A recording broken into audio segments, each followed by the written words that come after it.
స్త్రీ అంటే అవసరం కాదు, ధైర్యం.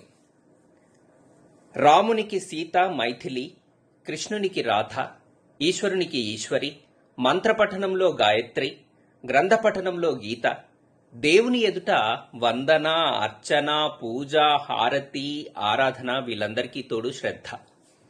మన దినచర్యలో భాగంగా ఉదయానికే ఉష, అరుణ, సాయంత్రానికైతే సంధ్య, చీకటైతే నిష, పడుకున్నాక స్వప్న, చూసేటప్పుడు నయన, వినేటప్పుడు శ్రావణి, మాట్లాడేటప్పుడు వాణి, ఓరిమిలో వసుధ, వడ్డించేటప్పుడు అన్నపూర్ణ, నడుస్తున్నప్పుడు హంస, నవ్వుతున్నప్పుడు హాసిని, ప్రసన్న, అద్దంలో చూస్తే సుందరి, చేసే పనికి స్ఫూర్తి, పని చేయడానికి స్పందన, మంచి పనికి పవిత్ర, ఇష్టంతో చేసే పనికి ప్రీతి, నీరు తాగేటప్పుడు గంగా, ఐస్ క్రీం తినేటప్పుడు హిమజ, సినిమా చూసేటప్పుడు చిత్ర, అబద్ధం చెప్పేటప్పుడు కల్పన, నిజం చెప్పేటప్పుడు సత్యవతి, నిర్మల, ఆలోచించేటప్పుడు ఊహ, భావన, చదువుతున్నప్పుడు సరస్వతి, వ్యాపారంలో అయితే ప్రతిభ, ప్రగతి, సంతోషంలో అయితే సంతోషి, కోపంలో భైరవి, ఆడేటప్పుడు ఆనంది, గెలిచేటప్పుడు జయ, విజయ, గెలిచాక కీర్తి, సరిగమలు నేర్చుకునేటప్పుడు సంగీత, పాటలు పాడేటప్పుడు శృతి, కోకిల, తాళం వేసేటప్పుడు లయ,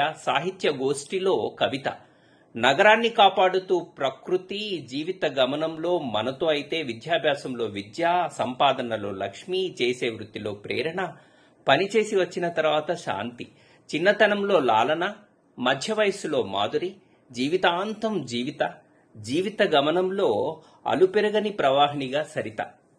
ఇలా ప్రతి చోట స్త్రీ ఉండనే ఉంది మన జీవితంలో. అందుకే బాస్, స్త్రీలను గౌరవిద్దాం, మనని మనం గౌరవించబడతాం.